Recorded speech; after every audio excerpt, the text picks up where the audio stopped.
how do I get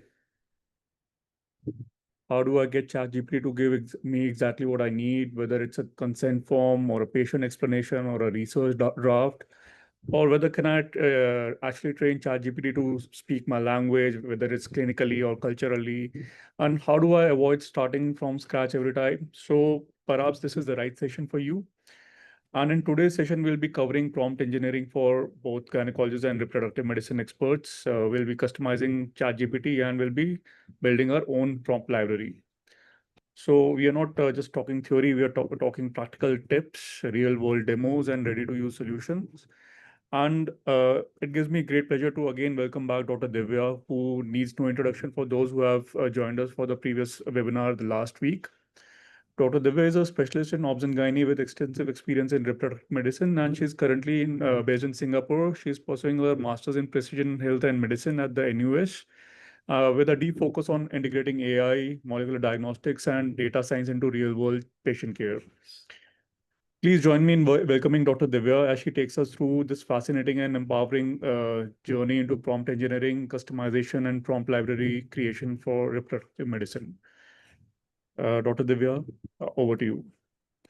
Thank you, sir. Thank you for such a kind introduction. And thank you all for joining me today.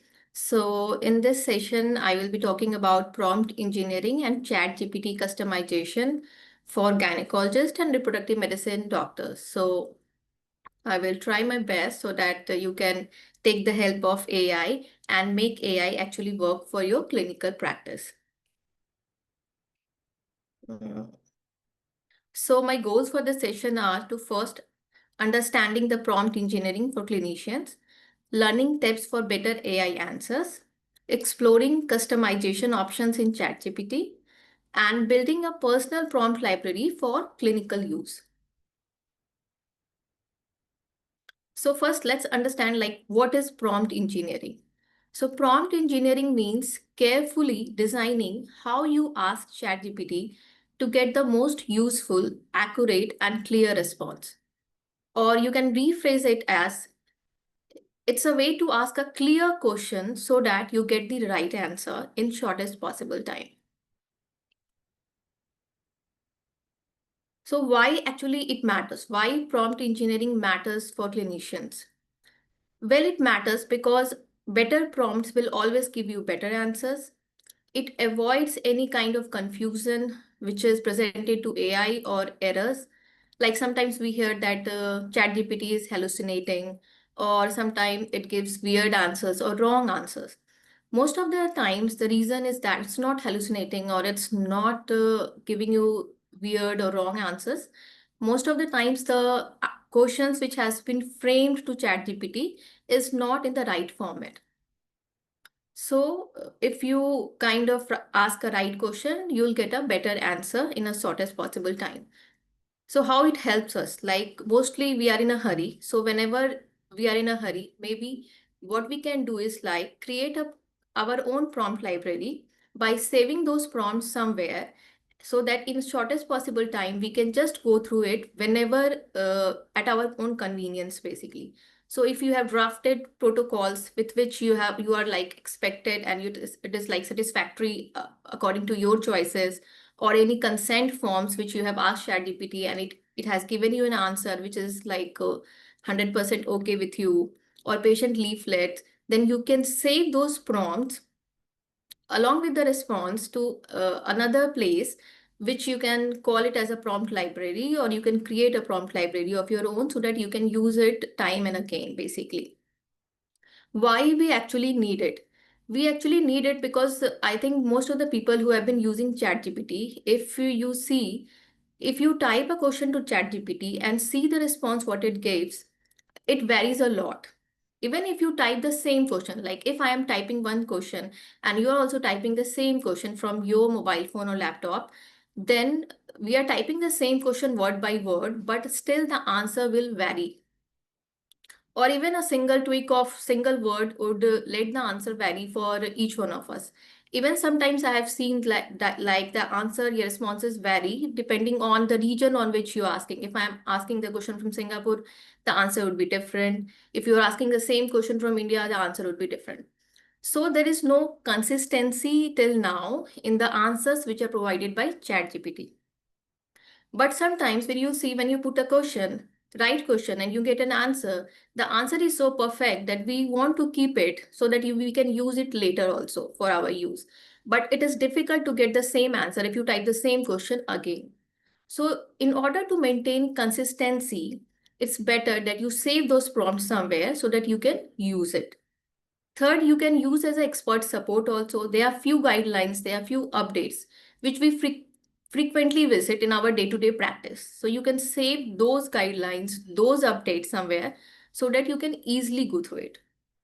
Secondly, for teaching and counseling purpose also, like some kind of role play for tough conversations like counseling failed IVF or explaining the genetic risk to a patient. So you can save these prompts and you can just go through it whenever, like at your own convenience. You don't have to depend on ChatGPT that whether it is going to give me the same answer which it gave me 20 days back or not. So the common mistake here is most of the people think that what is there to learn about prompt engineering? Like what is there to learn about putting a question to ChatGPT? We already know it.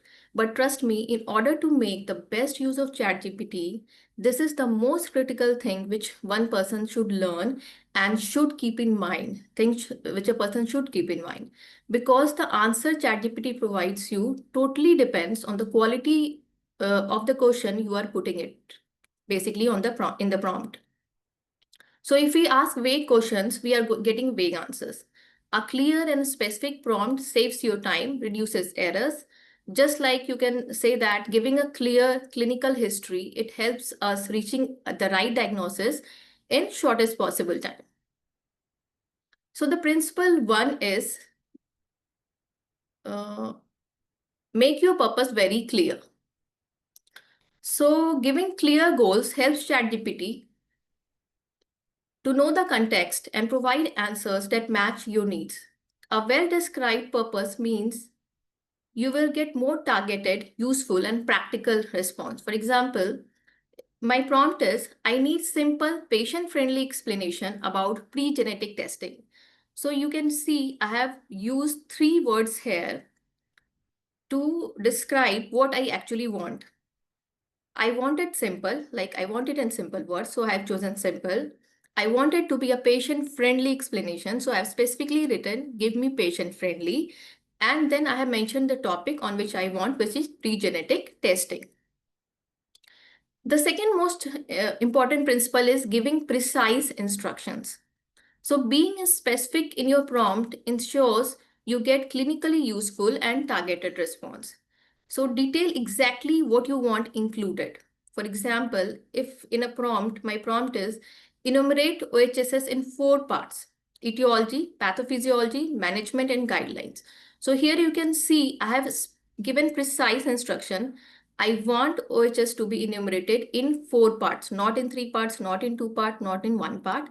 And I have specifically told ChatGPT that what should be those 4 parts. It should be etiology, it should be pathophysiology, it should be management and guidelines.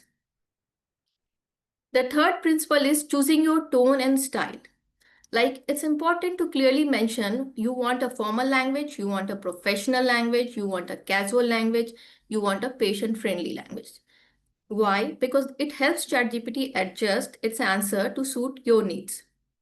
It is always good to tell ChatGPT what is your target audience is what. Why? Because it ensures explanations are appropriate to the target audience and they are clear. Principle 4 is asking for specific formats. So you can direct ChatGPT to present information in the format you need, like bullet points, numbered steps, tables, or structured templates. It is particularly useful for creating organized content like PPT, patient leaflets, clinical outlines, teaching materials, or protocols. For example, if I write a prompt, list the steps for diagnosing OHSS as bullet points. So here, I have given ChatGPT to give me a specific format, which is bullet points. So it will list the steps for diagnosing OHSS in bullet points, which I can easily use it in my PPT. Principle 5 is adding relevant context. So including specific details about guidelines or region or clinical setting in which you are working. It helps ChatGPT tailor the response according to your needs. Providing context ensures answers are precise, relevant, and aligned with your own local practice. So if I write a prompt, share OHS guidelines following RCOG recommendations. So I have specifically asked for RCOG recommendations because I know I don't want ESHRE recommendations. I don't want ASRM recommendations. I want only OHS's guidelines which are provided by RCOG. Sixth principle is clarifying what to cover and what to skip. State clearly what you want included. Specify what you actually want to avoid. It ensures focused and relevant answers. For example, if I'm writing a prompt, I want you to focus on mild OHSS diagnosis and management and exclude other types. So here, I'm specifically telling that I want ChatGPT to focus only on the diagnosis of mild OHSS. I don't want any other variety. And so exclude other types, exclude moderate, exclude severe, exclude any other type. You just give me mild OHSS. Seventh principle is asking for comparisons and options. So when you want thorough answers, and you need to request multiple perspectives, multiple treatment choices, or management strategies. This encourages ChatGPT to present different options clearly and compare them for better decision making. For example, give me various management options outlined for mild OHSS based on different guidelines and compare their effectiveness.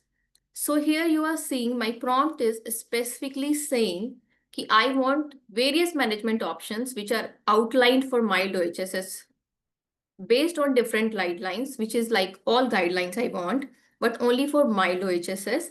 And I also want you to compare their effectiveness. So the ChatGPT is going to compare the effectiveness of all the guidelines.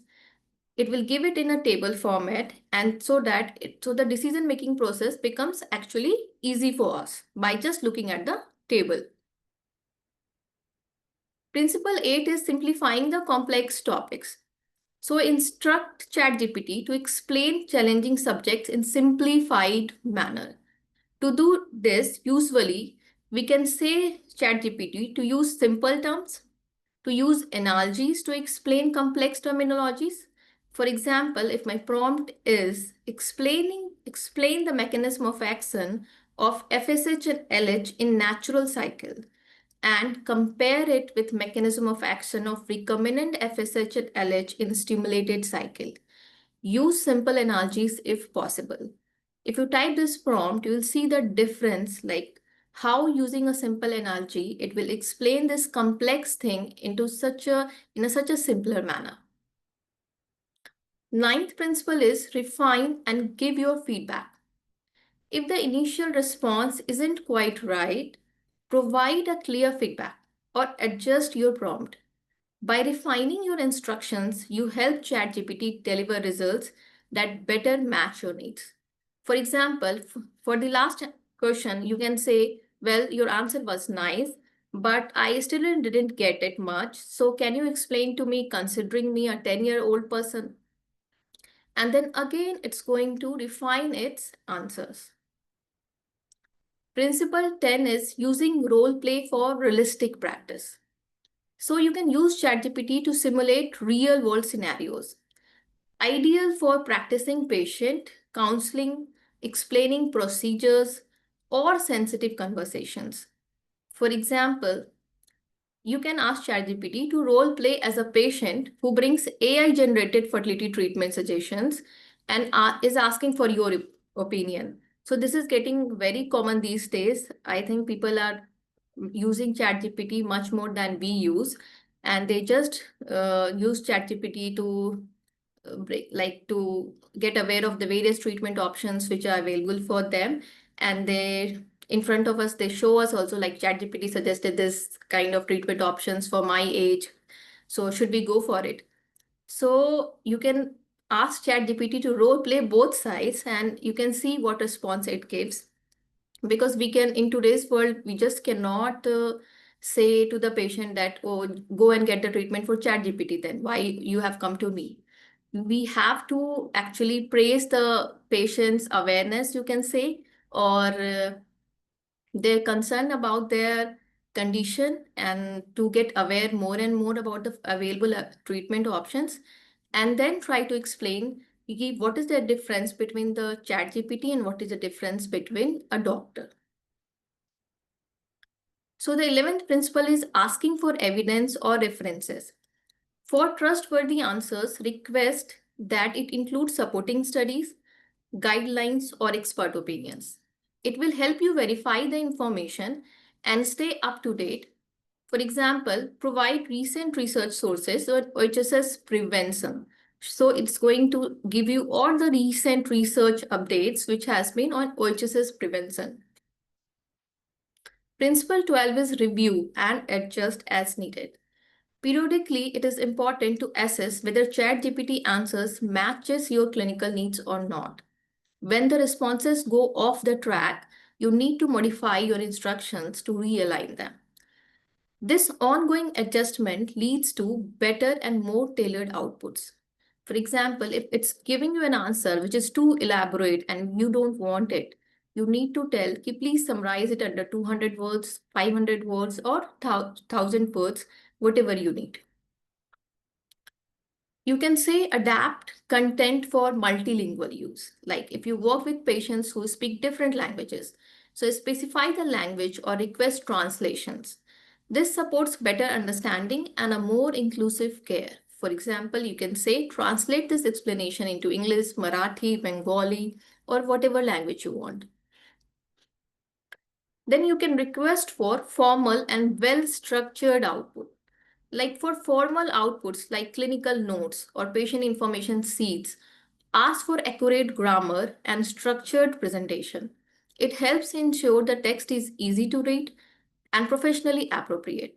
For that, you need to give a clear prompt that ensure the text should be well written, it should be grammatically correct, and should be organized in clear paragraphs. So when you write a prompt like this, it's going to give you a well-written, grammatically correct, and organized answer.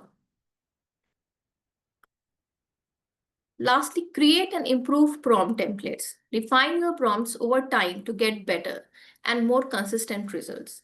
So it's a process. When you will start using it every day, you will get to know like how to tweak in your questions, how to get better response out of the questions being asked to the ChatGPT. It comes with time only. You can save templates for common tasks so that you can reuse them easily. Like some surgery notes which it has given you and you are like perfectly satisfied with it, then you can keep it and you can reuse it later also. Then the most important thing is its safe and responsible use in healthcare. Always remember, you should never share any patient identifiable or sensitive data. Avoid using for urgent clinical decisions. Verify your information to prevent inaccuracies and respect the plagiarism and attribution rules. You should avoid creating any kind of offensive or inappropriate health content with the help of ChatGPT.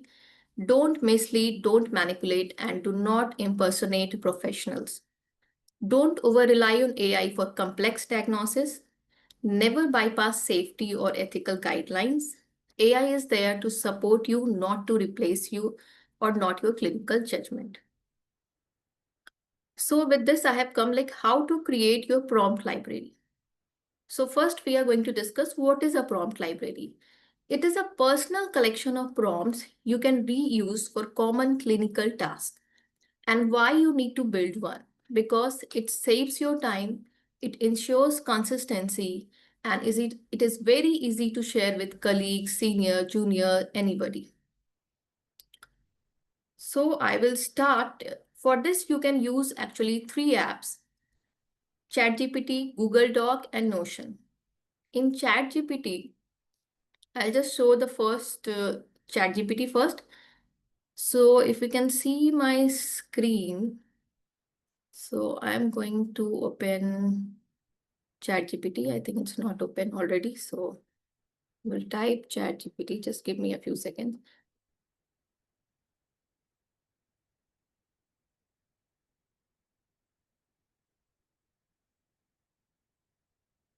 So you can see my ChatGPT because mine is a paid version. And usually creating a prompt library is an option which is given in the paid version of ChatGPT 4.0. I'm using right now this model. You can see there are many models like ChatGPT 4.0 is great for most of the tasks. O3 is for advanced reasoning. O4 mini is fastest at advanced reasoning. O4 mini high is there, great at coding and visual reasoning. And then there are more models also like ChatGPT 4.5, good for writing and exploring ideas. 4.1 for quick coding and analysis, and 4.1 mini faster for everyday tasks. So you can see on the right hand side of the screen, there is an option for me which is new project. You can see. So I'll click there, new project. I will write if I want to name it something like you can see already there's an example. I'm working on a project which is called microbiome project, and already my all analysis are inside this prompt. And whatever, like I can add files also, I can add some instructions to get answers for particularly to align to this project. Then on the top left, you can see there's 3 dots. You can rename this project also whenever you like. There's also option to share. Like if I click on this one, it's going to open the project work basically. And you can see the share option here. So if you click the share option here, it will give you a link basically. It will give you the link for this all my prompt library. And anybody can go to that. Anybody, like if I choose to share this link, if I just copy this link and paste it in WhatsApp, or I can attach it as a link in my mail to anybody to just have a look on my work till now, or to follow like my supervisor if I want to follow them what I have done till now. So I can easily do that. I just have to create a link. I have to copy that link and I can share it on WhatsApp or mail to anybody. Otherwise, usually when we do a new chat, so if we have started a new chat in ChatGPT, and if we are typing this, if you are using the same chat for rest of the questions also, so it also remains there for a few days, but then it has a like limited capacity. So it's not customized. The customized option is only available in the paid version like this. But in spite of this, I mainly use Google Doc because I find it very friendly. So now I'm going to show you how you can use Google Doc for people who are not using it. So I'll just open. For that, you just need to in order to use Google Docs, you just you just is my voice audible? Yes, and I'll request all the other delegates to kindly mute themselves. Thank you. Yeah, please try it. It's very easy, trust me, and it's going to be very, very useful. So for like using Google Docs, you need to just go to your search web engine, like anything you have Google, Firefox, or whatever web browser which you are using. Just type in that Google Google Docs, and click it. You will see Google Docs has opened on my screen. For that, you actually need a Gmail account. So ensure you have a Gmail account first. You open your Google, you just click on the Google Docs option. This is all being done online. You can see that on the web browser. I'm not It's not like I have linked it to my email ID now. You can see there is an option of starting a new document and a plus sign for a blank document. You can click on the blank document. And if I click on the blank document, you can see a blank document has opened. Here you can see in the top where my cursor is right now, I have highlighted it. It says untitled document. I can give a title to it, like let's give any title, like if I give embryo grading.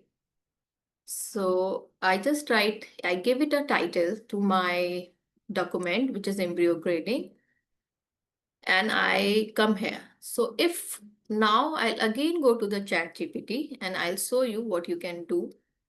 If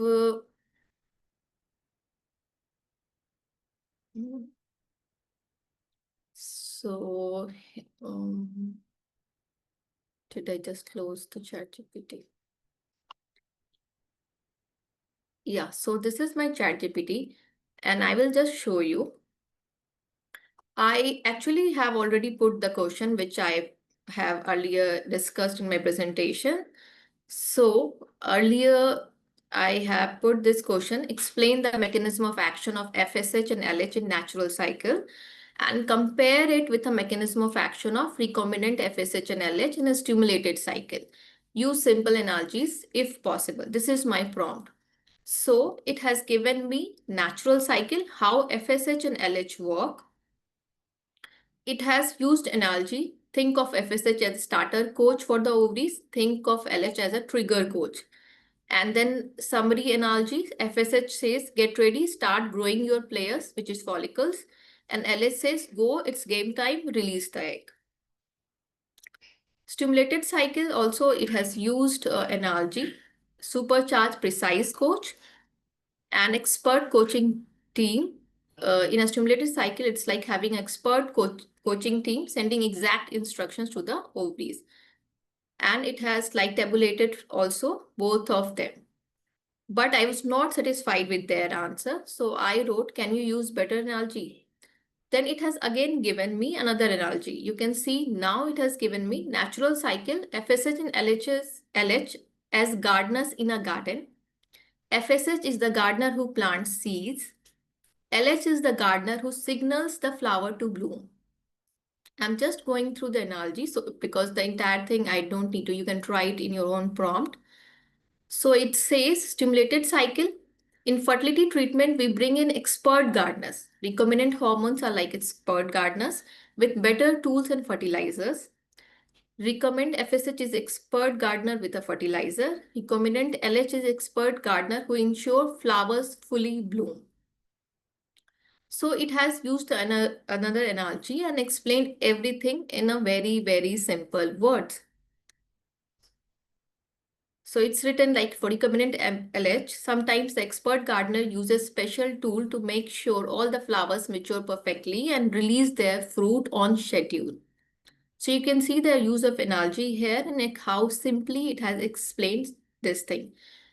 If I suppose you write a question to ChatGPT and the response it provides to you and you really like it, or you can use it for, you want it to save it for later, you need to copy the response. Here is the copy option. In ChatGPT also there is a lot of options. So this is the copy options. You can use copy here and you can go to your Google document where you have already created and you have given a name. You can rename it. And here you need to do Control V. So when you do Control V, it gets the entire thing gets pasted. You can paste the questions also, like the prompt question also here. Above that, with same, you need to copy it from there and you need to do Control plus V to paste it on the Google document. This is a document which automatically gets saved. You don't have to do anything. Whatever you copy paste here or whatever you write here, it gets automatically saved. It is with you all the time. You don't have to do anything. You just need to have a net connection on your phone and you can view it anytime. You can update it anytime or you can share with anybody anytime. So like this, you can actually create your own prompt library. You can type your questions, paste your questions here, paste the response here, and keep your documents, arrange your documents like this by giving a proper heading according to your needs, according to your prompts. Then you can see there's an option called share in the top of the document. You can see that. So you need to click on the share. When you click share, you can see my email ID is there, and then now the access is restricted. It means now I am the only person who can see it or use it. So if you want to share your work with someone else, like if you have created a document of suppose 50 pages, 10 pages, 20 pages, 100 pages, 5,000 pages, or anything, and you want to share the same thing with somebody else to have a look or to update it, like to give their viewpoints after having a review on that. So you need to change the restricted option to anyone with this link. And once you change it, anyone with the link, you can copy that link here by clicking on copy link. And then you can just paste it on WhatsApp. You can paste it, attach it in an email, and you can send it to someone. So it will be a link. And once a person clicks on that link, the person can go through this content whenever they want, because you have given them permission to view your content. And if you don't want, you cannot share, that's your wish. But it's always there. Like even if I close it, suppose if I close it, then also whenever I want to view it, I don't have to do anything. I just, in the Google, I just have to type again Google Docs, and again it will open.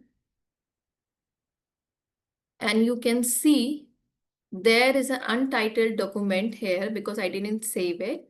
Oh, sorry, it's saved. It's not my link actually. So my email ID was not there. Now you can see in recent documents, you can see there's a embryo grading, which is there, and you can open it. You can again start working below this. You can write anything or you can add something. You can like if you find something else on some other site, say, you can also copy paste it there so that you have all the things together at one place and you can easily access it whenever you want it. So the idea is you don't have to open the ChatGPT every time when you need it. You can have it in the form of document and you can view it on your personal desktop. Like if you're working in the clinic or something, you can open it because you just need a Google search engine to open your Google Doc account and Google document and nothing else. So it's quite simple. Please start using Google Docs for your day-to-day work. It's very useful. And the last is, which is Notion. So Notion is kind of a new app. It's AI integrated app, but it's quite confusing for beginners, I would say. So you have to try it for like 15 days or months in order to use Notion. But everything is integrated into this. In this also you can see, I just typed Notion. It's a web browser basically. On a web browser, I have opened Notions. There's an app also which you can download it for better use. But usually you can just open it on net also. You just type in the search engine, whatever web browser you are using, Notion, and click on the Notion, and then it will just open. You need to link it with your email ID for the first time. That's there. And then you are just good to go. The same as Google Doc, you can copy paste here. It's better because it's AI integrated. It can give you options to like here also you can get like multiple perspectives, or you can ask. There's an AI tool which is already integrated in Notion. You can use Document Hub here. Here also you can, like I have already tried. So it's prompt library. I've given the document name and I have written inside this, and it is automatically saved so that I can access it like from whenever I want or whenever I want, and I can share my work with anybody anytime, so that we are on the same page basically. Dr. Divya, if I may just interject with a incoming question, is it just documents that we can share on Google Documents, or is it PowerPoint presentations or chapters in book that we can share for other people's input? And can we do the same for PPTs as well? Yeah, you can do the same for PPT as well. Thank The you. PPT exactly, it's not going to paste on Google document. You have to like copy all the slides and then try to paste it, convert into a document format, and then you can easily share it. It's also like easy. There's when you prepare a PPT also, there's an option to copy all slides at one go, and you just need to Control V in Google Doc and then you can share it. Thank you. So this was this. So to with this, I conclude that AI is a very powerful assistant, but it's not a replacement for clinical judgment. Its value in healthcare depends on how wisely and ethically we are going to use it. So you can either like use it to enhance your critical thinking, or you can be totally slave to it and kind of some like if you're totally dependent on it for even like you're not using your own brain for like anything, then definitely it's going to diminish your critical thinking capacity. So this is something which you should always take care of and keep in mind. So with this, I think I'm done with this session. If you have any questions, everybody is like anybody can ask it. Thank you, Dr. Divya, for this incredibly insightful session. I'm sure that besides me, everyone here also is thinking of ways to apply these strategies as to how to better the clinical practice. So before we wrap up, let's open the floor for some other questions from the audience. We just have one, which I've just asked. Any more questions? In the meantime, Dr. Divya, if I may ask, what are some of the common mistakes that you have observed clinicians or even embryologists make when they're trying to customize ChatGPT? I think the way you like frame questions is like people think it's very easy, like I'm asking in a right way, but it's like a whole of science and it takes a lot of time to understand that what exactly, how to find your words and how to put it in a right manner so that you get the best response. Yes, I think I agree. I think ChatGPT is a tool that gets better as we use it, and with consistent use, I think it gets to know the user better. And I think there are options in the settings where you can also introduce yourself to the ChatGPT as to who you are and what kind of output language or output style do you want? Do you want a formal or a informal or a research oriented or a casual style of answer generation? So perhaps that helps as well. And it gathers information as to what your interactions are based on the history. It can gauge and perhaps refine its future responses for you. Yeah, yeah, that's true. That's Yeah. true.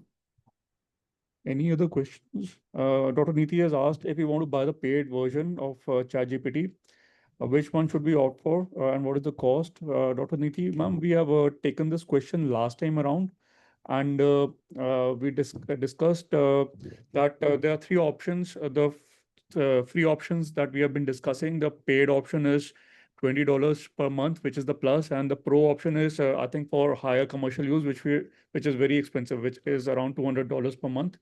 I think for starters and for people like us who are just about to get on board with ChatGPT, free version is good to go. People who are wanting more access to deep research or multiple reasoning models, uh, or they're looking at video generation with unlimited prompting, perhaps they would be better off with the plus version, which is $20 per month. But for basic use and for everyday clinician use, I think free model is fine. If we can also choose a lower version of the ChatGPT, which is like 3.0 or 3.5, where we can get where basically it doesn't get fatigued and it will But if you're wanting to upload more files, or you're wanting, I think for heavy work, a paid version would be a better way to go. Can we make a prompt library with free version? Dr. Niti has asked, Dr. Divya. No, with ChatGPT, actually, it's not possible. So that's the reason I showed. You can do it in Google Document. It's extremely friendly. It is very easy to use, and it's like easily shareable with anyone. So start using Google Document. You can save your prompts. You can save your response there, and there is no limit of resource like memory resources or kind of space resources. You can even draft a 500 documents if you if you want. So that's a very good thing. Dr. Rupali ma'am has asked, would the 3.5 version suffice for general level work? Yeah, very much, I think. Dr. Niti ma'am is asking, is there a difference in the answer generation? I mean, is paid version more accurate in terms of answers? Is there a difference in? Yeah, there is a lot of difference between the paid version and the general version. That's true. But if like you are very good at framing right questions to the ChatGPT, you can get good answers from the free version, which is ChatGPT 3.5 as well. The ChatGPT 4 version is basically if somebody is doing some research work, basically, then I would recommend to go for a paid version because it has got advanced reasoning features. It has many other features like you can attach your files, you can attach images, you can uh, use it like for many things, like it explains it to you. If you don't understand a graph also and you give it to the ChatGPT, it will explain to you like a pro. So those features are great just for deep reasoning because of in terms of research. Secondly, for ChatGPT paid version, there is option of prompt library. So there you can create prompt library as well. And I think 10 prompts are free for 4.5, which is like a very advanced version for research dedicated people who can use it in paid version. Thank you, Dr. Divya. I think we have a special interest group in under IFS, which is research and publication, and they are doing a lot of work regarding AI in manuscript writing. And I think we discussed this last time around that they are holding a workshop dedicated to AI in manuscript review. So perhaps people who are involved in research and looking forward to utilizing AI in manuscript writing and review, perhaps they would be better off with the paid version. I wasn't aware that the paid version is more accurate, and thanks for the question, Dr. Neeti ma'am. Also, I'd like to acknowledge that some of the things that seem very lay or basic, like the prompting and the way the difference between the FSH and LH can be explained to a patient has been brought forth so wonderfully and beautifully with the help of these prompts, and that you can further refine them as per your needs. That was something that I really enjoyed in this session. And that you touched upon the Google documents, because often we get links for Google documents, and but people don't know that the uh, updates that you do, or the corrections, or the feedback that you provide on the Google Docs is live, and it's there for everybody to review. So it's a great team tool. So not just so people who have been in the audience, not just use the Google documents as a link that you receive, but now you would be more capable and be able to generate Google documents for your team's members to review. Dr. Rohit Raina has asked whether ChatGPT 3.5 with some plugins also does some good work. I think it's a question regarding the plugins that come with the ChatGPT. Any comment on that, Like, Dr. Divya? oh, I'm not understanding like what kind of plugins especially. I mean, if you go on the ChatGPT and you click on the GPTs, so there will be some featured GPTs like uh, Pico question generator or video maker or Write for Me or Scholar GPT. Yeah. So that's if you have, there are plugins there, but they all the plugins are, you can see they all are actually, some you have to pay for that extra, and if you pay for that, then it becomes an integrated feature within your chat GPT prompt.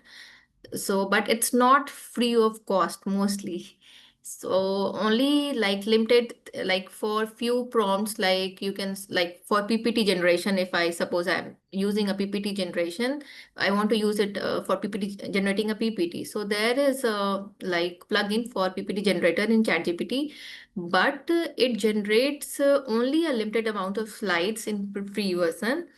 In order to completely integrate that app inside ChatGPT, you have to take the paid version. And the same applies for rest of the plugins as well. Right. Dr. Divya, ma'am, I also noticed in your toolbar icon for Copilot. I think it's something that we can perhaps throw a little light on in the next session. Do you use Copilot a lot or? Not a lot, but yeah, sometimes, yeah, because I'm into coding now, so I have to use like for research here, we need to know the programming languages, Python and R. So basically, my work is around Python and R and doing all the data analysis with the help of these two programming languages. So for that, Copilot is like excellent for coding, basically. So I use Copilot for coding. Right. Any cautionary word for people who are looking to utilize ChatGPT for uh, manuscript writing, or in the sense that how not to use ChatGPT, or uh, because I see a lot of manuscripts being put in for review, which you can solely make by a glance you can make out that this is all AI generated. So, do you have any comments whether we should use these tools, or whether we should employ them judiciously, in the sense that perhaps they can sketch out an outline and we can fill in the blanks, in the sense that uh, do the we perhaps discussed this last time around as well, but I think uh, Yeah. So I would say that, see, there has been complete research papers who has been published taking the help of entirely the chat GPT, and it has been published also. But they, if you, for like, we have given full credibility, like acknowledgement to the use of ChatGPT for writing that paper, and then it gets published also. So if you want to publish a paper with completely with the help of ChatGPT, then also you can do it. You have to acknowledge that your work was AI generated. You have to provide the specific links for the ChatGPT prompts which you used while making your research paper. That's okay if you acknowledge everything. But but this is not the right way. There are there are many kind of I would say editors which won't like this AI generated work. So it is for narrative review. I think you can use the AI tool, because gone are the days when we used to do review of literature by collecting all the references, cross references, taking the printouts, and then underlining each and every article, and then putting the pieces together. So it doesn't work like that in recent scenario. You can use the AI tools which are available for reviewing the literature. But for rest of the things, I think it should first you should use your own critical thinking power to write everything. And if you try to explore new ideas, like it's always good that whatever you write, you put it in the chat GPT, you ask them for feedback. Like, I have written this paragraph on this research paper, and what do you think what I can improve? And whatever improvement points what ChatGPT suggests you, you work on that again. You start adding those points on your manuscript, and then again you can take feedback from them. Well, I added the improvement points. Do you think it's okay, or do I need to improve it further? So this is the way you should use ChatGPT, instead of directly just copy pasting complete 100% from it.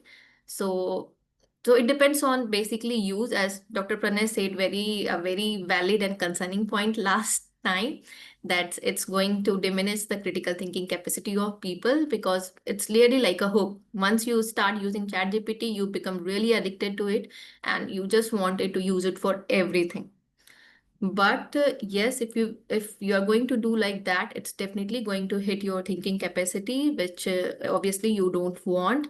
You will realize it maybe after 3 months, 6 months, or 1 year of use, and you will again come back to the real you after 1 year, I would say. But it's better that you use it judiciously from very beginning so that it never happens to you.